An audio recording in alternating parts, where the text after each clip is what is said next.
আপনাকে বলতে চাই, ভোটের বাজারে আপনাকে দেখিয়ে দেবো।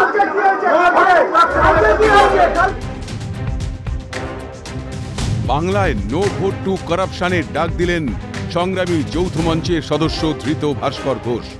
শনিবার ভাস্কর ঘোষ সহ 16 জনকে ব্যাংশাল আদালতে তোলা হয়। যদিও 500 টাকার ব্যক্তিগত বন্ডে জামিন পান ধৃত 16 জন, কিন্তু গণতান্ত্রিক উপায়ে নির্বাচিত সরকারের বাংলায় চাকরি প্রার্থীদের ডিএ আন্দোলনকারীদের গ্রেপ্তারিতে প্রশাসনের ভূমিকা প্রশ্নের মুখে। এভাবেই গ্রেপ্তারি কি প্রতিবাদীদের বিরুদ্ধে প্রতিহিংসা চরিতার্থ? বঞ্চনার প্রতিবাদে হকের দাবিতে সুর চড়ালেই গ্রেপ্তার হবে, এটা কি সেই বার্তা দেবার অভিসন্ধি? উঠছে প্রশ্ন। ডিএর দাবিতে আন্দোলনরত সংগ্রামী যৌথ মঞ্চের অন্যতম পরিচিত মুখ ভাস্করের আবার অভিযোগ, চাকরি চুরির বিরুদ্ধে প্রতিবাদ করেছি, তাই সরকার ভয় পেয়ে প্রতিহিংসা চরিতার্থ করেছে। বাংলায় পরিবর্তনের সরকার আসা স্তক প্রতিবাদীদের হয়ে মাওবাদী শুনতে হয়েছে, নয়তো জামিন অযোগ্য ধারায় গ্রেপ্তার হয়ে জেলবন্দি থাকতে হয়েছে। কামদুনি কাণ্ড থেকে চাকরি প্রার্থীদের কালীঘাট অভিযান, অভিযোগ কার্যত একই।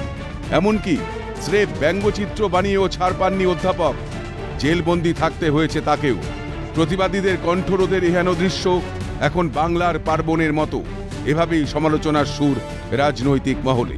অভিযোগ, এ বাংলায় শাসক দলের চক্ষুশূল মাই লর্ড অর্থাৎ বিচারপতিরাও।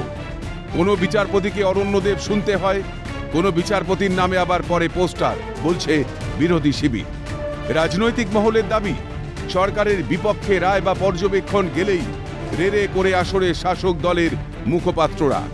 সেখানে ডিএর দাবিতে চাকরির দাবিতে আন্দোলনরতরা প্রশাসনের চক্ষুশূল তো হবে। এভাবেই সুর চড়া বিরোধীদের। চাকরি চেয়ে প্রতিবাদ মিছিল, কুশপুতুল দাহ কি জামিন অযোগ্য অপরাধ? উঠছে প্রশ্ন।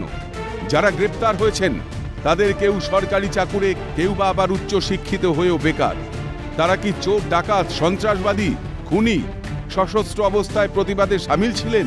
তাদের জেলে ধরে রাখতে 143, 145, 147, 435, 353 মতো ধারা প্রয়োগ, এহেন প্রশ্ন তুলছে রাজনৈতিক বিশ্লেষকরা। 353 ধারা মানে সরকারি কর্মীকে কর্তব্যে বাধা দেওয়ার উদ্দেশ্যে নিগ্রহ। 143 ধারা মানে বেআইনি জমায়েত, নিয়োগের প্রতিশ্রুতি দিয়ে পালন না করা কি বেআইনি নয়? প্রাপ্য ডিএ বকেয়া রাখা কি বেআইনি নয়? সরকারের দিকে এই প্রশ্নই ছুটছে ওয়াকিবহাল মহল। অরণ্যের প্রাচীন প্রবাদ কি তবে সত্যি?